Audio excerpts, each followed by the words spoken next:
Karl Marx نے ایک ایسی دنیا کا خواب دیکھا تھا جہاں سب برابر ہوں، ایک ایسی جگہ جہاں کوئی طبقہ کسی دوسرے کا استحصال نہ کرے۔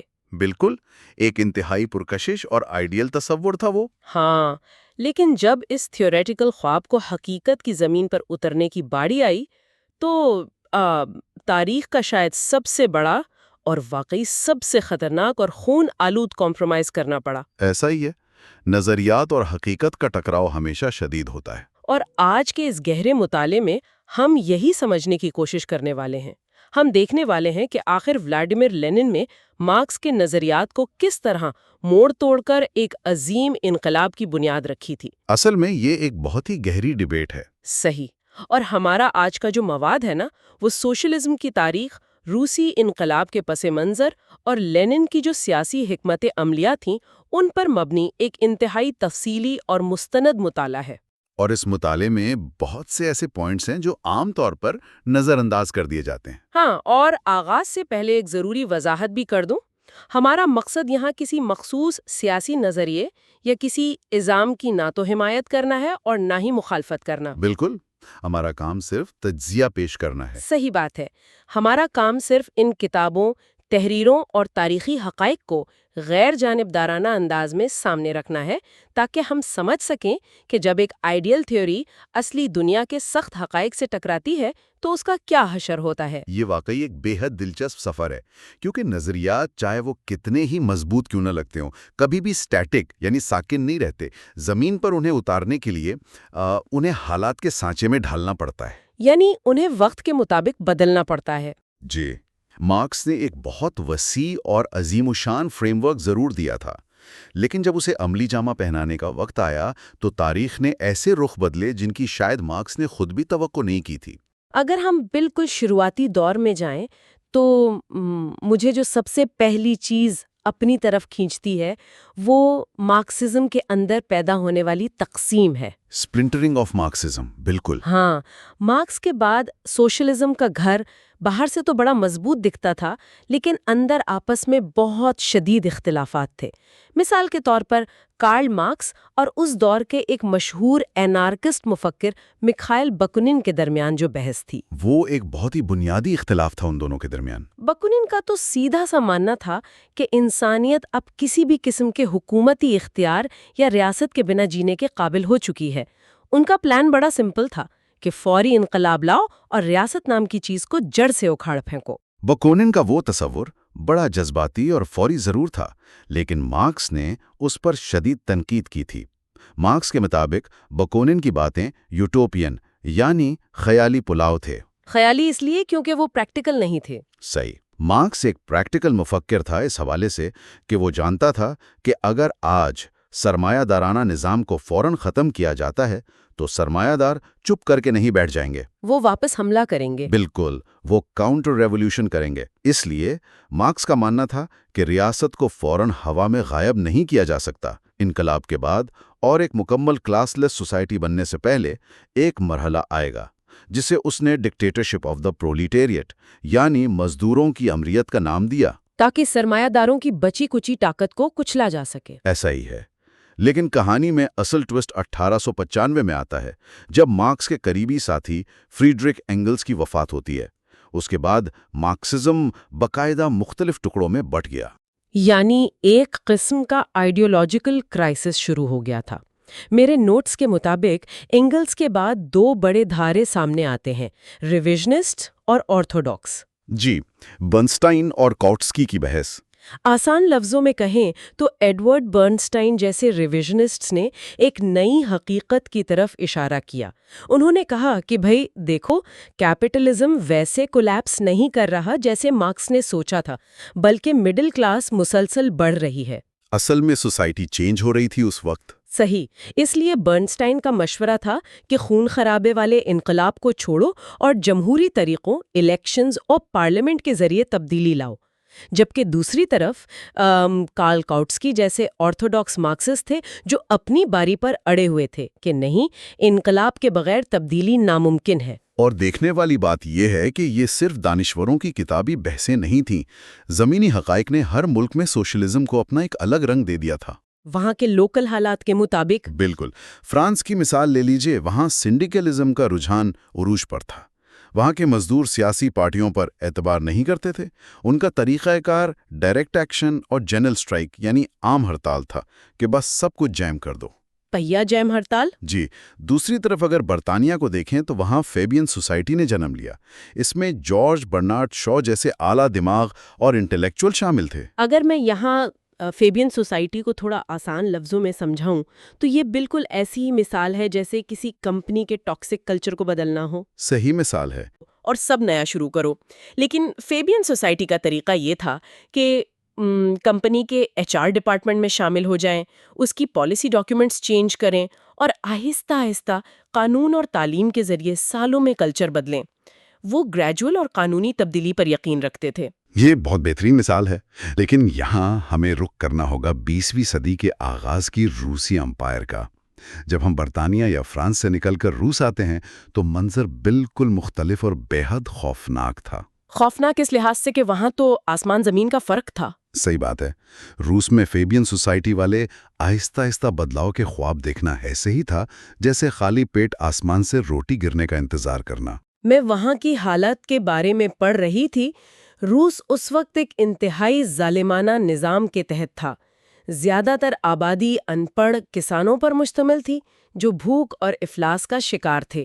سار کی جو حکومت تھی وہ بہت بے رحم تھی. اور پھر 1905 کی روسو جاپانیز جنگ کے نتیجے میں پیدا ہونے والے بحران نے حالات اس قدر خراب کر دیے تھے کہ وہاں جمہوری راستے یا پارلیمنٹ کے ذریعے تبدیلی کی کوئی گنجائش ہی نہیں تھی. پورا ملک ایک آتش فشاں بن چکا تھا. یہی وہ سنگین پس منظر ہے جہاں سے ولادیمیر لینن کا کردار ابھرتا ہے. لینن جانتا تھا کہ روس میں جمہوری یا پرامن تبدیلی ایک مذاق سے زیادہ کچھ نہیں. ضرورت ایک بالکل نئے راستے اور ایک بہت سخت حکمت عملی کی تھی. ٹھیک ہے، آئیے اسے کھول کر دیکھتے ہیں، کیونکہ 1902 میں لینن کی کتاب آتی ہے what is to be done, جس نے سب کچھ بدل دیا. اس کتاب نے واقعی مارکسسٹ تھیوری کو ہمیشہ کے لیے بدل دیا.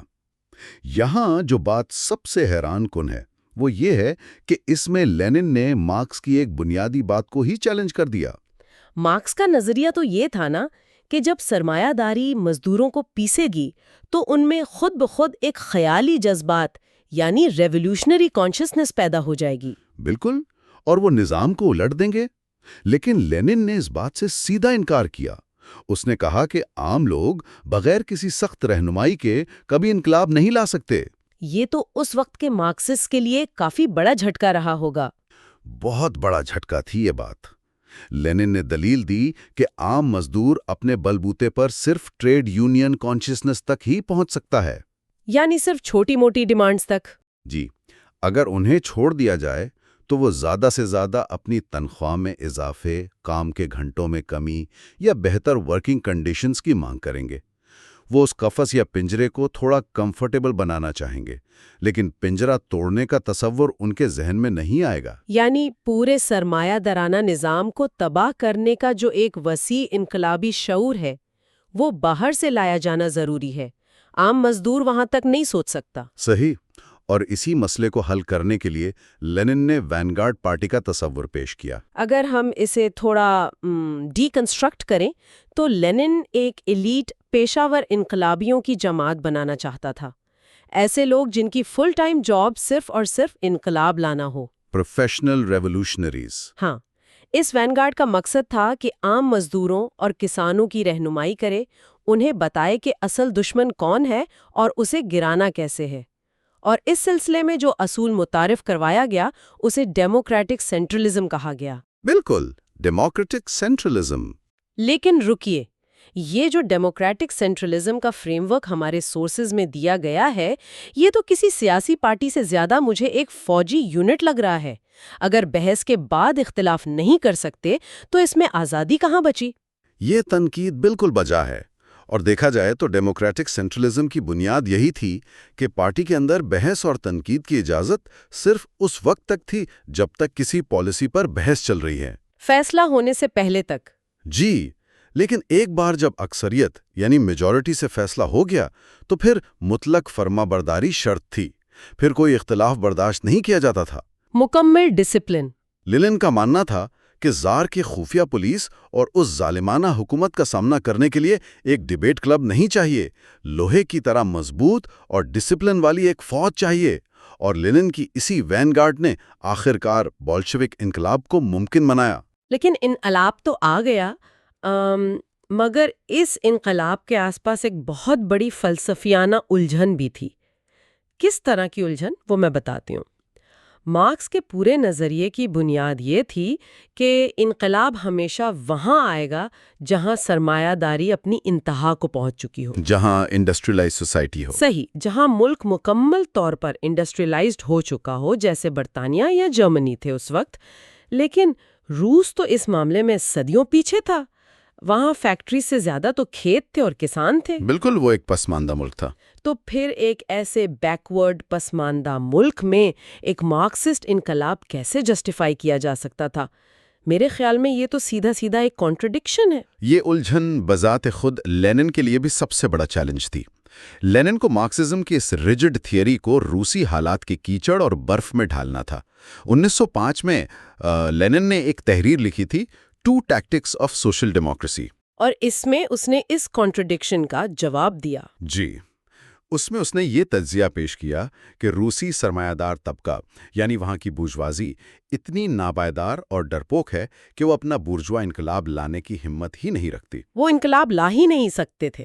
لینن کو ڈر تھا کہ اگر ان سرمایہ داروں پر بھروسہ کیا گیا تو یہ انقلاب لانے کے بجائے آخر میں واپس زار کی گود میں بیٹھ جائیں گے۔ تو اس کا نتیجہ یہ نکلا کہ لینن نے کہا کہ بھائی ہم بورژوا انقلاب کا انتظار نہیں کر سکتے۔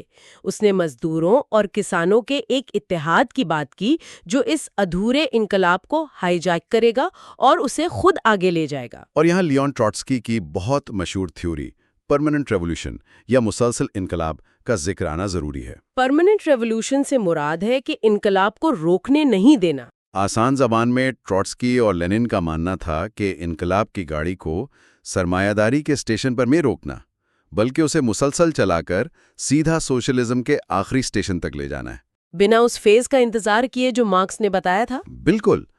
اور سب سے اہم بات یہ تھی کہ اس انقلاب کی آگ کو صرف روس تک محدود نہیں رکھنا تھا، بلکہ پوری دنیا اور خاص طور پر ویسٹرن یورپ کے ایڈوانسڈ ممالک تک پھیلانا ضروری تھا، جسے ایکسپورٹڈ ریولوشن بھی کہتے ہیں۔ صحیح۔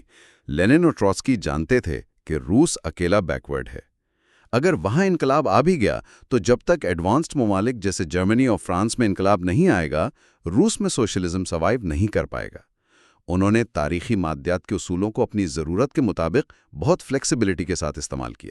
یہاں آ کر بات واقعی بہت دلچسپ ہو جاتی ہے۔ میرا دماغ اس بات پر گھوم رہا ہے کہ اپنے مقصد کو حاصل کرنے کے لیے کتنی آسانی سے ایک ریجڈ سائنٹیفک تھیوری کو موڑ توڑ کر فٹ کر لیا گیا۔ حالات کے تحت تھیوری بدلنی ہی پڑتی ہے۔ خیر، جب انقلاب کا راستہ طے ہو گیا تو اگلا سب سے بڑا سوال ریاست یعنی اسٹیٹ کا تھا۔ 1917 میں جب روس میں حالات خراب تھے تو لینن فن لینڈ میں روپوشی کی زندگی گزار رہا تھا۔ وہاں چھپ کر اس نے ایک بہت مشہور کتاب لکھی، اسٹیٹ اینڈ ریولوشن۔ وہ کتاب تو سیاسی مفکروں کے درمیان ہمیشہ ایک مرکزی بحث رہی ہے۔ اس کتاب کا فلسفہ بہت ڈارک اور ڈائریکٹ ہے۔ عام طور پر ہم سوچتے ہیں کہ حکومت ایک نیوٹرل باڈی ہے جو سب کا خیال رکھتی ہے، صلح کرواتی ہے۔ لیکن لینن اس تصور کو بالکل رد کرتا ہے۔ اس کتاب میں لینن نے صاف لفظوں میں کہا کہ ریاست کا کام لوگوں کے درمیان صلح کروانا نہیں ہے، ریاست صرف اور صرف ایک طبقے کو دبانے یعنی آپریشن کا ایک آلہ ہے، صرف جبر کا ایک آلہ ہے۔ جی، ریاست کی پولیس، اس کی فوج، اس کی عدالتیں، یہ سب سرمایہ دار طبقے کی ملکیت ہیں تاکہ وہ مزدوروں کو قابو میں رکھ سکیں۔ طبقاتی مفادات میں کبھی صلح نہیں ہو سکتی۔ یعنی لینن کے مطابق بورژوا ریاست کو تھوڑا بہت ٹھیک کرنے، اس میں ریفارمز لانے یا پارلیمنٹ میں بیٹھ کر قانون بدلنے سے کچھ نہیں ہوگا۔ اس آلے کو مکمل طور پر تباہ کرنا ہوگا، سمیش کرنا ہوگا۔ مکمل تباہی کے بغیر آگے نہیں بڑھ سکتے تھے وہ۔ لینن کہتا ہے کہ اس کے بعد آئے گی ڈکٹیٹرشپ آف دا پرولیٹیریٹ، یعنی مزدوروں کی امریت۔ یہ نئی ریاست سرمایہ داروں کے بچے کچے عناصر کو بالکل ختم کر دے گی۔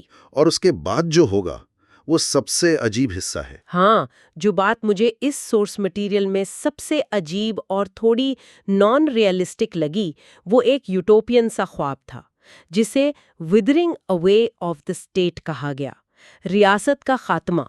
لینن نے واقعی یہ دعویٰ کیا تھا کہ جب سوسائٹی میں سے طبقے یعنی کلاسز پوری طرح ختم ہو جائیں گی تو ریاست کی ضرورت ہی نہیں رہے گی۔ کیونکہ جب کوئی کلاس ہی نہیں تو اپریشن کس کا ہوگا؟ صحیح، جب نہ کوئی ظالم سرمایہ دار ہوگا اور نہ ہی کوئی مظلوم مزدور، تو پھر پولیس یا فوج یا حکومت کی ضرورت کیوں پڑے گی؟ ریاست خود بخود آہستہ آہستہ wither away یعنی پگھل کر غائب ہو جائے گی۔ ایک طرح سے ریاست فنا ہو جائے گی۔ جی، لینن کو لگتا تھا کہ اس کے بعد لوگ بنا کسی جبر کے آپس میں امن اور سکون سے رضاکارانہ طور پر نظام چلا لیں گے۔ اس دور میں اکثر 1871 کی پیرس کمیون کی مثال دی جاتی تھی، جہاں کچھ عرصے کے لیے عام لوگوں نے اپنا نظام خود چلایا تھا۔ یہ سننے میں کتنا عجیب لگتا ہے نا، کہ ایک طرف انقلاب لانے کے لیے خوفناک خون خرابہ ہو رہا ہے، مکمل امریت قائم کی جا رہی ہے اور وین گارڈ پارٹی کا لوہے جیسا ڈسپلن ہے، اور دوسری طرف یہ امید کہ اینڈ میں سب لوگ بغیر کسی حکومت کے خوشی خوشی رہیں گے۔ نظریہ اور حقیقت کا یہی تو فرق ہے۔ لیکن اس خواب کے ساتھ ایک اور بنیادی الجھن تھی جس نے مارکسسٹ کی نیندیں اڑا دی تھیں۔ اس حوالے سے ایک اہم سوال سامنے آتا ہے۔ مارکس نے پیشگوئی کی تھی کہ دنیا بھر کے مزدور آپس میں بھائی ہیں اور وہ اکٹھے بغاوت کریں گے۔ Workers of the world unite! بالکل، لیکن جب پہلی جنگ عظیم یعنی ورلڈ وار 1 شروع ہوئی تو وہاں کچھ اور ہی منظر تھا۔ مزدوروں نے اپنے ملکوں، اپنی حکومتوں اور اپنے سرمایہ داروں کا ساتھ دیا۔ فرینچ مزدور جرمن مزدور پر گولی چلا رہا تھا۔ ایسا کیوں ہوا؟ تھیوری تو یہاں بری طرح ناکام ہوتی نظر آئی۔ اس سے واقعی ایک بے حد اہم سوال پیدا ہوتا ہے، اور یہ اس وقت کے مارکسسٹ کے لیے سب سے بڑا دھچکا تھا۔ سوشلزم کے مطابق تو مزدور کا کوئی ملک نہیں ہوتا، تو پھر انہوں نے نیشنلزم کا ساتھ کیوں دیا؟ اس الجھن کا جواب دینے کے لیے لینن نے 1916 میں ایک تحریر لکھی، imperialism the highest stage of capitalism. Lenin نے وضاحت کی کہ ہم جس سرمایہ داری کو دیکھ رہے ہیں وہ مارکس والے دور کی کیپٹلزم نہیں رہی، وہ ایڈوانس ہو چکی تھی۔ ہاں، اب یہ مونوپلی کیپٹلزم میں بدل چکی ہے، جہاں بینکس اور انڈسٹری مل کر فائنانس کیپٹل بن چکے ہیں۔ اگر میں اسے آسان الفاظ میں سمجھاؤں تو لینن کا کہنا تھا کہ ویسٹرن ممالک جیسے برطانیہ یا فرانس اپنے ملک سے باہر نکل کر پسماندہ ملکوں اور کالونیز جیسے ہندوستان یا افریقہ میں اپنا سرمایہ لگا رہے ہیں۔ سامراجیات یا امپیریلزم کا یہی تو مقصد تھا۔ وہاں انہیں انتہائی سستی لیبر ملتی ہے، مفت کا کچا مال ملتا ہے، جس کی وجہ سے وہ سپر پروفٹس یعنی بے پناہ منافع کماتے ہیں۔ اور اسی بے پناہ منافع نے سارا کھیل بدل کر رکھ دیا۔ لینن سمجھاتا ہے کہ ان امپیریلسٹ ممالک نے اس سپر پروفٹ کا کچھ حصہ نکالا اور اپنے ہی ملک کے مزدوروں کو رشوت کے طور پر دے دیا۔ ایک طرح سے انہیں خرید لیا گیا۔ بالکل، ان مزدوروں کی زندگی بہتر بنا دی گئی، انہیں اچھی تنخواہیں دے دی گئیں، ویلفیئر اسکیم شروع کر دی گئیں۔ اس کا نتیجہ یہ نکلا کہ ان کا انقلابی جذبات ٹھنڈا پڑ گیا۔ یہ تو واقعی ہوش اڑا دینے والی تفصیل ہے، یعنی مزدور جنہیں انقلاب لانا تھا وہ اب اپنے ہی سرمایہ داروں کے حصے دار بن گئے تھے۔ وہ بھی اس لوٹ مار میں شامل ہو گئے تھے انڈائریکٹلی۔ ان کو تھوڑی سی فیسلٹیز مل گئیں اور انہوں نے آنکھیں بند کر لیں کہ ان کا سرمایہ دار دوسرے ملک میں کالونیز کے اندر کس طرح خون چوس رہا ہے۔ اور لینن کے مطابق یہی وہ اصل وجہ تھی کہ دنیا کو کالونیز میں بانٹنے اور اس منافع پر قبضہ کرنے کے لیے ورلڈ وار لڑی گئی تھی۔ ہر ملک دوسرے کی کالونی چھیننا چاہتا تھا تاکہ اپنا منافع بڑھا سکے۔ لینن نے اس تھیوری کو استعمال کر کے اپنی انقلابی امید کو نئی زندگی دی تھی۔ تو ان سب کا آخر مطلب کیا ہے؟ لینن مسلسل اپنی تھیوری کو حقیقت کی ٹھوکروں سے بچا رہا تھا، لیکن تاریخ کا اصلی امتحان تو اس وقت شروع ہوا جب لینن کے بعد حکومت چلانے کا وقت آیا۔ وہاں آ کر تھیوری اور ریالٹی کا سب سے بڑا تصادم ہوتا ہے۔ یہاں ایک کنسیپٹ سمجھنا ضروری ہے۔ جب ایک وینگارڈ پارٹی بنائی جاتی ہے جو اسٹرکٹلی ٹاپ ڈاؤن اپروچ پر چلتی ہے تو دراصل وہاں پاور کا ایک چھوٹا سا باٹل نیک بن جاتا ہے۔ جب تک لینن جیسے لوگ موجود تھے تب تک پھر بھی شاید مقصد انقلاب تھا، لیکن اس کے بعد کیا ہوا؟ اس کے بعد جس نے اس چھوٹی سے ایلیٹ گروپ پر قبضہ کیا اس نے پورے ملک پر قبضہ کر لیا، اور وہ شخص تھا جوزف اسٹالن۔ انقلاب کے بعد جب اسٹالن پاور میں آیا تو سب کچھ بدل گیا۔ اسٹالن نے ٹروٹسکی کے ورلڈ ریولوشن کے خواب کو پیچھے چھوڑ دیا اور سوشلزم ان ون کنٹری کا نعرہ لگایا۔ اس نے کہا کہ باقی دنیا کا انتظار چھوڑو، ہمیں صرف روس میں سوشلزم کو طاقتور بنانا ہے۔ اور اس پروسیس میں پوری طاقت پارٹی کے اندر مرکوز ہو گئی۔ بالکل، جو ڈکٹیٹرشپ آف دا پرولٹیریٹ کا تصور تھا وہ عام مزدوروں کی ریاست نہیں رہی، بلکہ وہ صرف ایک شخص کی امریت بن کر رہ گئی۔ اگر ہم پورے مواد کی روشنی میں تجزیہ کریں تو یہ صاف دکھائی دیتا ہے کہ لینن کی بہت سی بنیادی پیشگوئیاں غلط ثابت ہوئیں۔ ایسا ہی ہے۔ سرمایہ داری مر نہیں گئی، بلکہ اس نے جمہوریت اور ویلفیئر کے ذریعے خود کو ٹھیک کر لیا۔ آج مغربی ممالک میں مزدور طبقے کی حالت بہتر ہوئی ہے، اور سب سے بڑی ناکامی یہ تھی کہ کمیونسٹ ریاست کبھی ودر اوے نہیں ہوئی، بلکہ الٹا وہ اسٹالن کے دور میں ایک انتہائی طاقتور، ظالمانہ اور جابر ریاست بن کر سامنے آئی۔ ایک ایسی ریاست جس نے اپنے ہی لوگوں کو خوف میں مبتلا رکھا۔ جس سوسائٹی میں طبقات ختم ہو کر مکمل آزادی ملنی تھی، وہاں آزادی تو دور کی بات، لوگوں کو اپنی سوچ تک ظاہر کرنے کی اجازت نہیں تھی۔ مکمل کنٹرول قائم ہو چکا تھا۔ اور میرا سمجھنا ہے کہ یہی اس پورے مطالعے کا سب سے گہرا سبق ہے۔ نظریہ کتاب میں چاہے کتنا ہی خوبصورت کیوں نہ ہو، جب اسے زبردستی نافذ کیا جاتا ہے اور جب کسی ایک جماعت کو مطلق طاقت دے دی جاتی ہے تو طاقت اپنی بقا کا راستہ خود نکال لیتی ہے۔ پھر مقصد پیچھے رہ جاتا ہے اور پاور کو قائم رکھنا ہی اصل مقصد بن جاتا ہے۔ تو آج کے اس گہرے مطالعے کا نچوڑ پیش کرتے ہیں۔ ہم نے یہ سفر شروع کیا تھا یہ سمجھنے کے لیے کہ فلسفہ سیاست انسانی ذہنوں کو کس طرح متاثر کرتا ہے، اور کس طرح تھیوری وقت کے ساتھ بدلتی ہے۔ صحیح۔ ہم نے دیکھا کہ کارل مارکس نے ایک خواب دیکھا، پھر لینن نے اس تھیوری کو حالات کے مطابق ایک پریکٹیکل ہتھیار میں تبدیل کیا۔ اس نے وینگارڈ پارٹی متعارف کروائی، پسماندہ روس میں انقلاب لانے کا جواز پیش کیا اور امپیریلزم کی تھیوری کے ذریعے نئے حالات کو ایکسپلین کیا۔ لیکن آخرکار نتیجہ کیا نکلا؟ ان کے لیے یہاں ہم ایک آخری فکریہ سوال چھوڑ جاتے ہیں، جو آج کے دور کے لیے بھی اتنا ہی اہم ہے۔ بالکل۔ جب کسی مقصد کے حصول کے لیے، چاہے وہ مقصد کتنا ہی اعلیٰ کیوں نہ ہو، ایک ایسی انقلابی اور ایلیٹ جماعت کو مکمل طاقت اور ایبسولوٹ ڈسپلن دے دیا جائے، تو کیا یہ ممکن ہے کہ وہ طاقت کبھی خود بخود ختم ہو جائے؟ یا کیا ایسی حکمت عملی ہمیشہ ایک نئے اور زیادہ طاقتور ظالمانہ نظام کو ہی جنم دیتی ہے، جہاں ریاست کبھی ودروے نہیں ہوتی بلکہ ہمیشہ کے لیے مسلط ہو جاتی ہے؟ یہ واقعی ایک ایسی فکر ہے جس پر ہم سب کو مزید غور کرنے کی ضرورت ہے۔ صحیح کہا۔ آج کی اس تفصیلی گفتگو میں ہمارے ساتھ جڑے رہنے کا بہت شکریہ۔